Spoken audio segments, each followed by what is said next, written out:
Nurture and support. Nurture and support. This is a podcast theme song. And it's really short. Nurture and support begins in 3, 2, 1. Hi, everybody, and welcome back to Nurture and Support, a recommendation podcast sharing all the awesome since 2013. I'm Kelly Toole at KELLYTHUL on Twitter, and with me, as always, advancing the Amazon Prime directive is Melissa.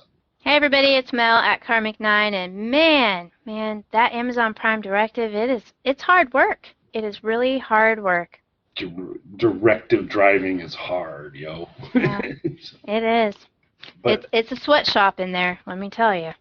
But you appear to be making progress, so you should be happy with that. Alrighty, well, we'll go ahead and get rolling with the recommendations for this week, and I start things off, and what I'm going to recommend, similar to a little while back, I had recommended some kind of fun tools with Google that you could do some different things with, where we established that the name Kelly clearly outperformed Melissa and both Alicia and Alyssa. But since our guest was Alicia, I probably should have just focused on that. So this is kind of in that vein, and this was something that Twitter recently released. It's been available for a while. You used to have to pay for it, and now they've just basically made it available to the public. And it's Twitter Analytics. And you're just going to basically put the word analytics.twitter.com in your browser to go ahead and bring it up, and it will bring all sorts of very interesting insights to your Twitter account's activities. It's kind of like a lava lamp. You know, it's very interesting to look at. I'm not sure it provides a lot of benefit, but it is kind of fun. And so what you get with Twitter Analytics, like I said, it's free. You basically connect your Twitter account. You go to analytics.twitter.com, and you're up and running. And what it will do is over your last 28 days, it will give you a graph at the top that shows your impressions. So you can have so many followers on Twitter, but if you have 100 followers, when you tweet, 100 people don't see it. And so what Twitter Analytics does is try and ballpark that. So what we'll do for this show is I have no shame nor pride with my Twitter activity, so I'll be happy to share some of that stuff to give you a feel for what it looks like. But I'm around somewhere low 2000s of followers, and I'm following about a comparable number. So that's kind of where Humble brag. No, if your number of followers don't kind of match the number of people you're following, I mean, that's kind of like I have 2,000 followers because I'm following 2,000 people is kind of my, so I don't, it's not a humble brag. Okay. But what I have found out is with that kind of base, and the reason I shared that, is that my daily average for what it's run so far is that I make about 2,300 impressions a day is kind of like the average. And there are some days where I was in a really bad mood. Matter of fact, I'll show you on the graph when I send it to Mel. Had a couple bad days in a row where I wasn't doing anything, and the impression and the chart reflects that. Other days I was a lot more active. The Saturday night movie, you can see those spikes and all that. So it gives you kind of an idea of what kind of reach your Twitter stuff has. Of course, the reason Twitter's offering this up is they very much like to sell you their promoted tweets and their promoted services, and then you can see, look at all the new impressions I got by using their services. And this is the engine to say, look at you and your crappy level of impressions. Don't you want more? Buy stuff. That would be me. In addition to impressions, it has an engagement rate, which basically gives you a percentage of your tweets, what percentage of them are people interacting with. Link clicks, so if you're tweeting out links, how many people are clicking on those links, retweets and favorites, as you might expect. But it graphs it over time, so it's kind of interesting to look at. And then it basically lists all of your tweets for a very long period of time. And so you can go through. And so what I've kind of seen looking at this is, on average, if I throw a tweet out, somewhere between 100 to 300 people see it. If it's just getting a coffee, it's going to be that number. If you get a tweet that people pick up and gets retweeted a lot, your impressions go up. But sometimes it depends who retweets it. And so when where Mel and I first connected was way back in the day with the bad sci-fi movies, and we'd all be online and cracking wise about the movie and interacting as a community on that kind of stuff. And every once in a while, you throw one out there, and you get a bunch of people to like it or comment, and you go, "Oh, that one did really really well," and you have a sense of it. But Twitter analytics is kind of a nicer way to say, "So, how did that do?"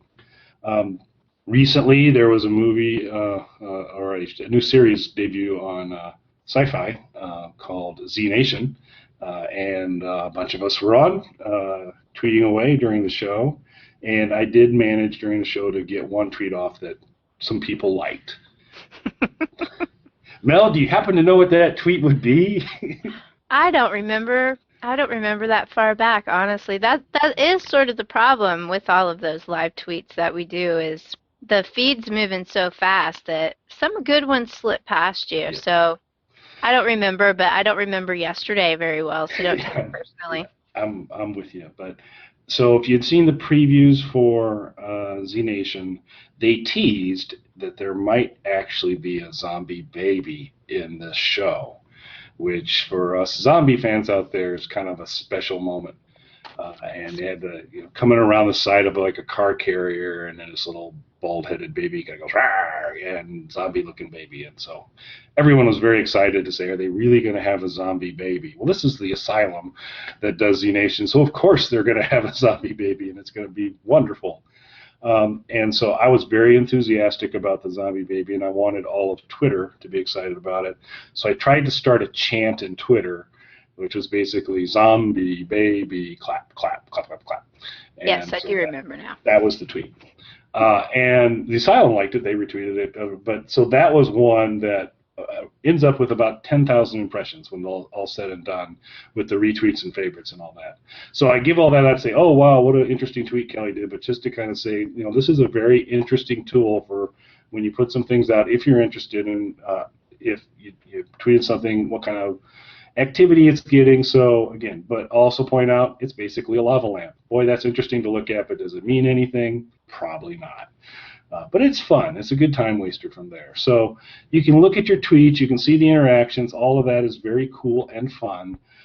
Then in addition to that, outside of the tweets, there's a tab that's called Followers.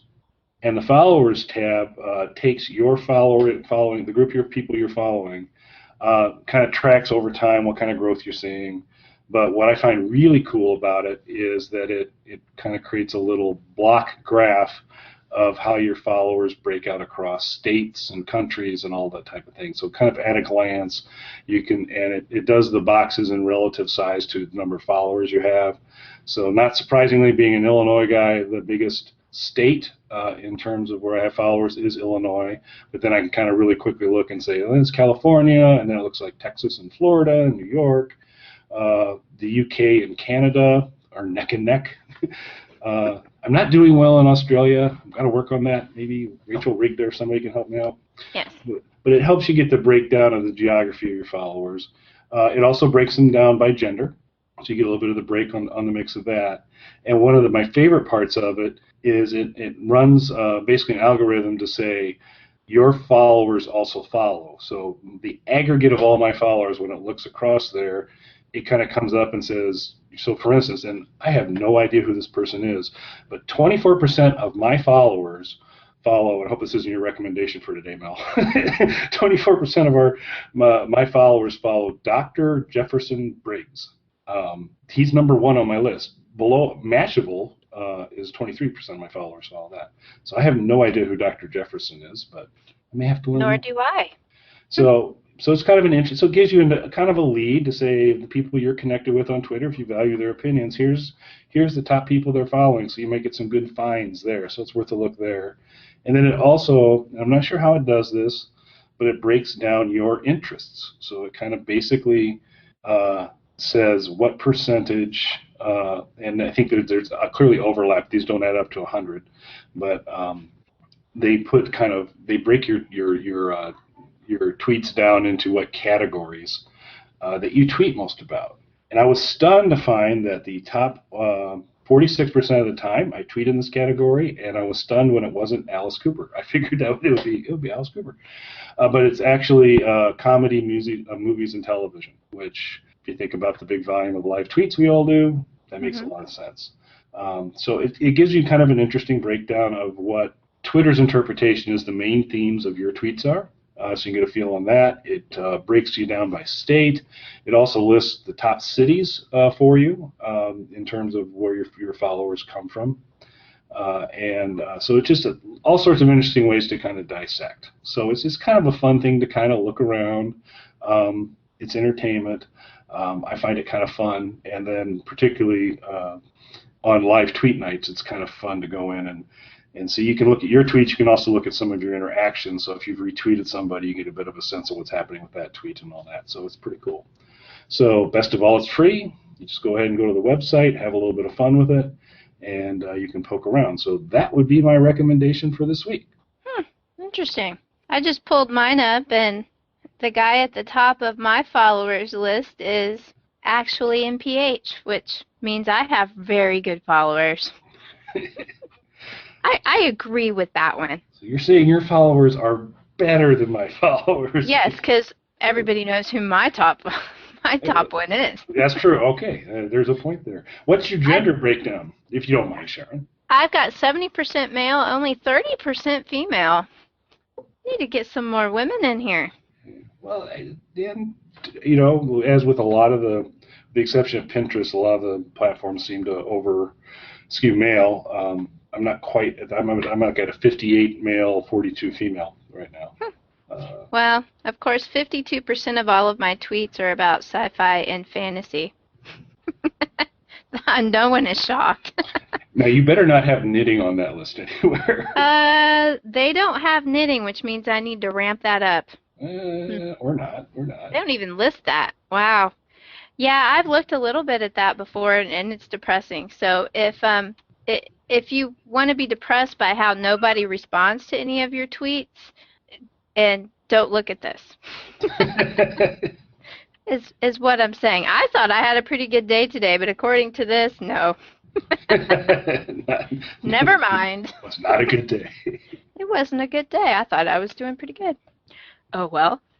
You have a city, a top city? Yes, which is totally shocking to me. Los Angeles. That's my number 2.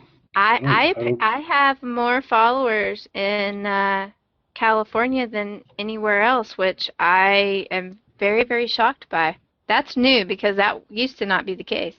I must have picked up a lot of California people. I'm going to have to keep my California jokes to a minimum now. That would probably be wise.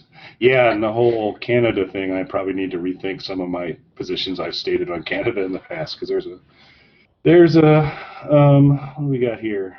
Looks like around approximately I got about 80 followers. 80 of my followers are from Canada, so I'll have to be nice to them. But Australia, I think it's like 40 or something like that. So I can continue to berate Australia. Huh? I don't even list. I don't have enough followers in Australia that they're even listed. They're grouped into other. But I have way more UK followers than Canadian followers. So there we go. So it's just kind of a fun thing, just to kind of poke around, look at your audience breakdown, and maybe find a cool person to follow, that kind of stuff. So. Absolutely. Yeah, I like looking at this when I want to make myself feel bad. No, it tells me I need to branch out. I need to talk about something other than science fiction, like knitting. That's a choice. You're open to, maybe there's other choices out there. Just to make Kelly angry. So, after that, after the analytics, you can uplift yourself by listening to some music on an actual computer, people. My recommendation this week is a program that's been around for a very long time. And those of you who are Android users probably are aware of this. It's a program called MediaMonkey. Have you ever used it, Kelly? I'm familiar with it. I've not been a user, though. Okay. They do have an app out on Android that will allow you, for a small fee, to Wi-Fi sync from MediaMonkey on your PC, your music, or videos, whatnot, to your Android device. So that's useful. I've been using MediaMonkey since way before the smartphone thing, actually. And Kelly reminded me of talking about this simply because your last They Might Be Giants recommendation was for Here Comes Science, which I had the CD, but I realized that I didn't have it ripped to my hard drive on my computer. I'm one of those people that all of my music is on a hard drive attached to my computer. That's just always how I've done it.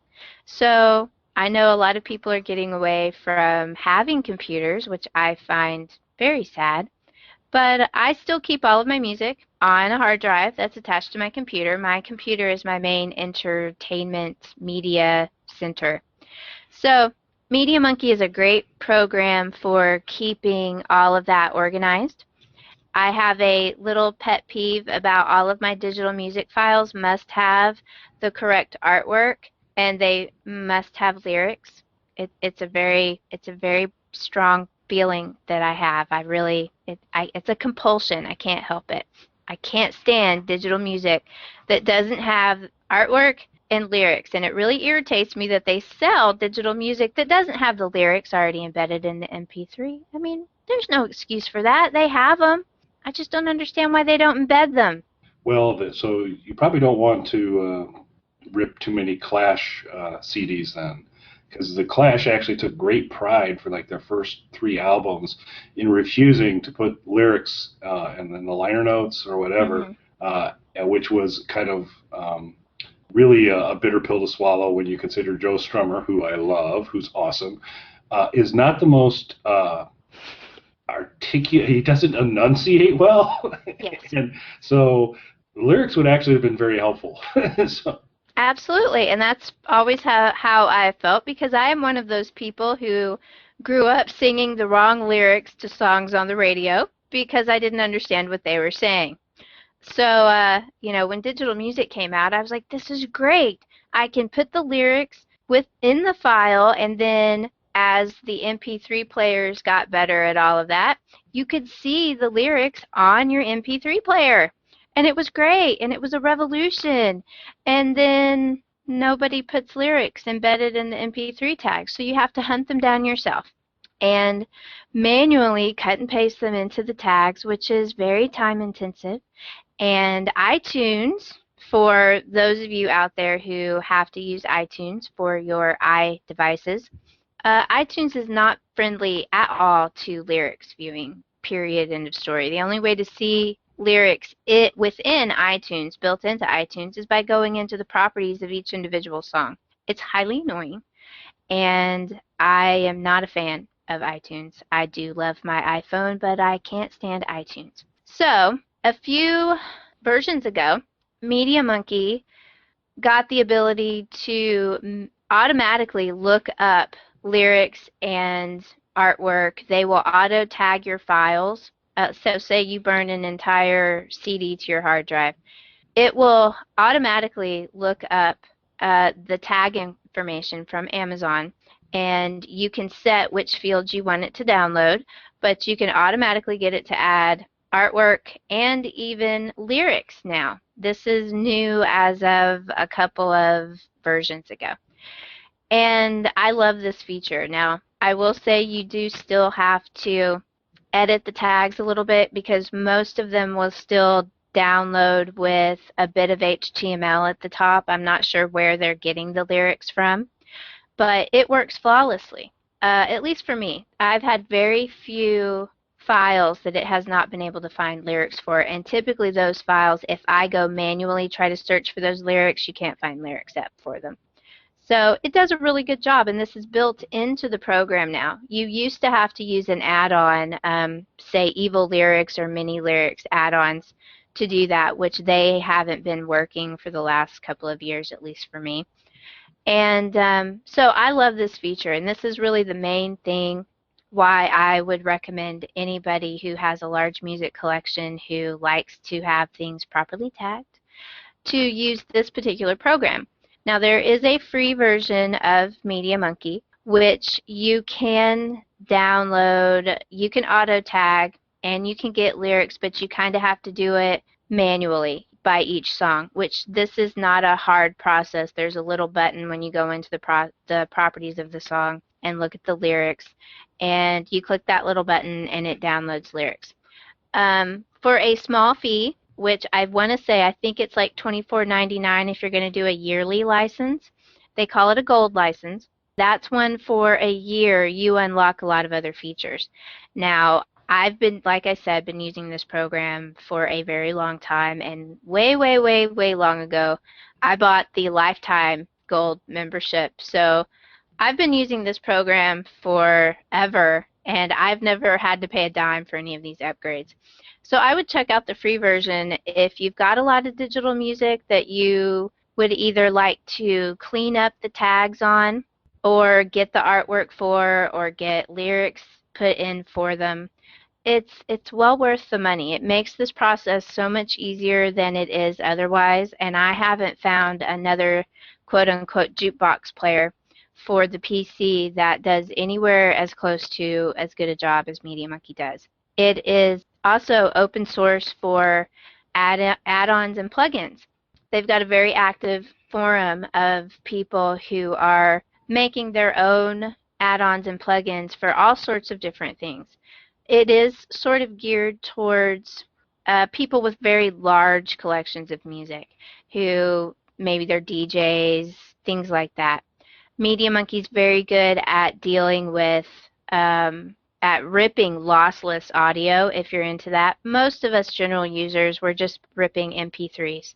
But if you're, say, a DJ, you're going to be ripping them in a lossless format, which gets really big.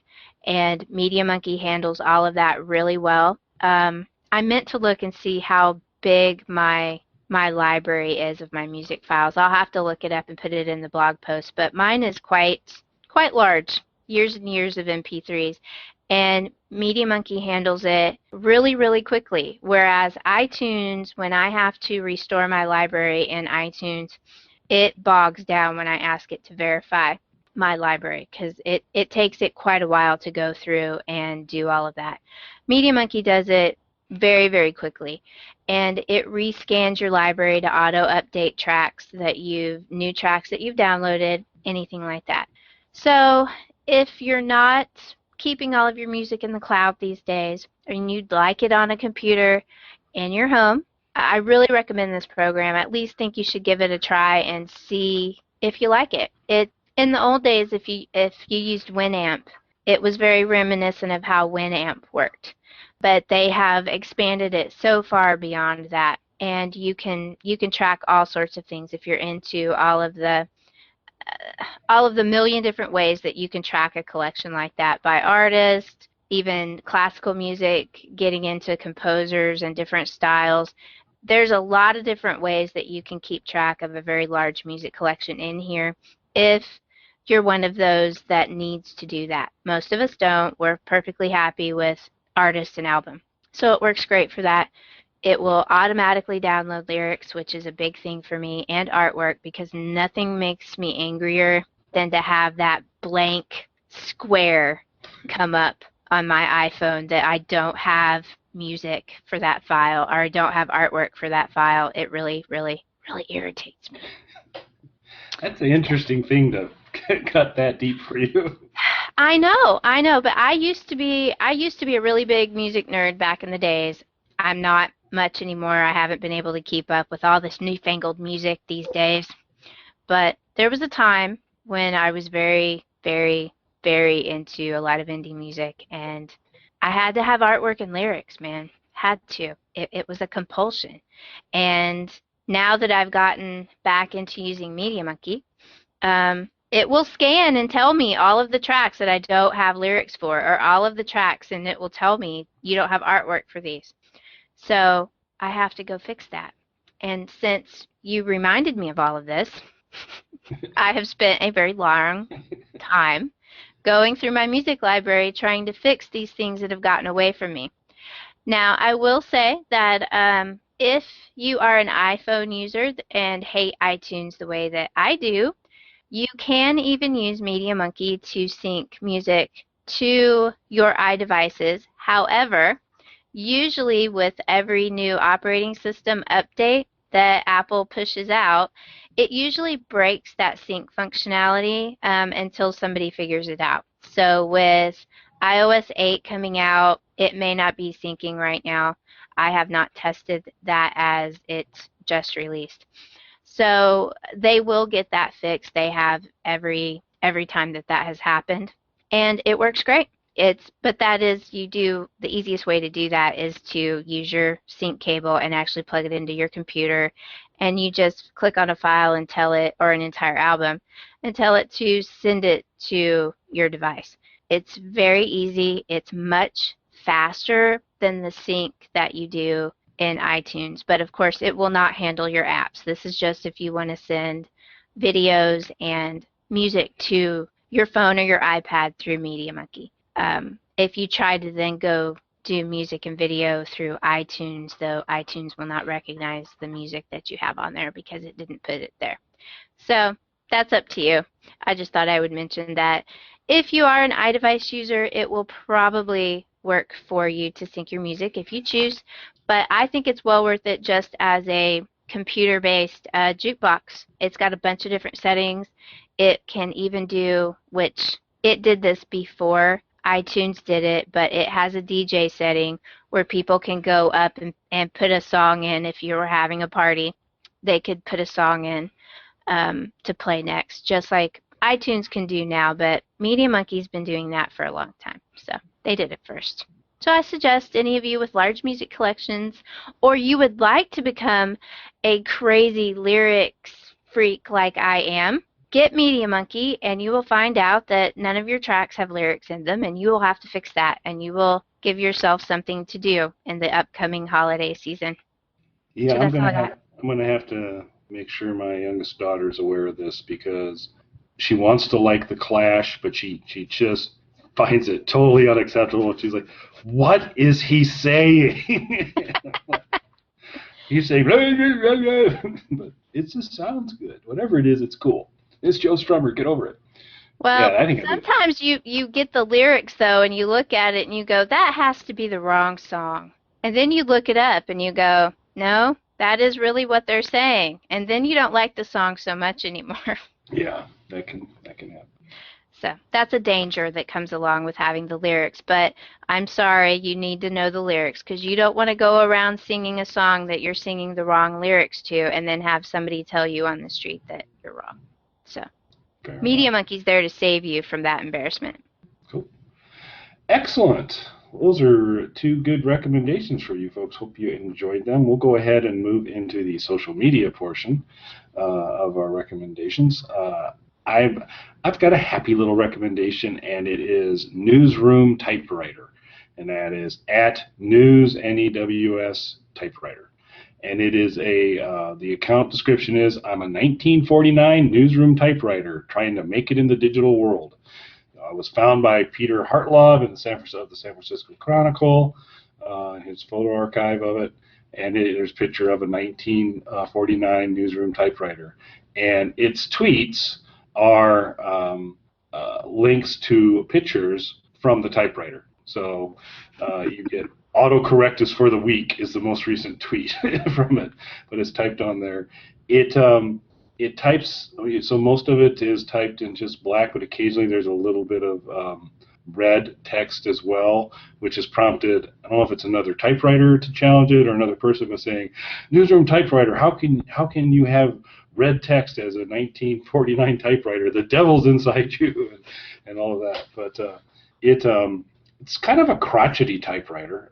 It talks about, are you guys still bitching about that free YouTube album? And it does the actual hashtag. This is entirely a typewritten page using a hashtag, which I think is just awesome. The free hashtag YouTube album. What a trial you've all been through. I'm convinced none of you would have survived a day in the 40s, and so it's pretty cool. And just a fun little one, and gets a little smile on there. So, Newsroom Typewriter, I'm a big fan. Even if there's some suspect red text involved here, I don't think the devil's inside it. I think it's just awesome. So that's cool. I am unaware of that one. I will definitely follow that because that sounds cute. I like that. I like typewriters. As long as I don't have to use them at work, I'm fun.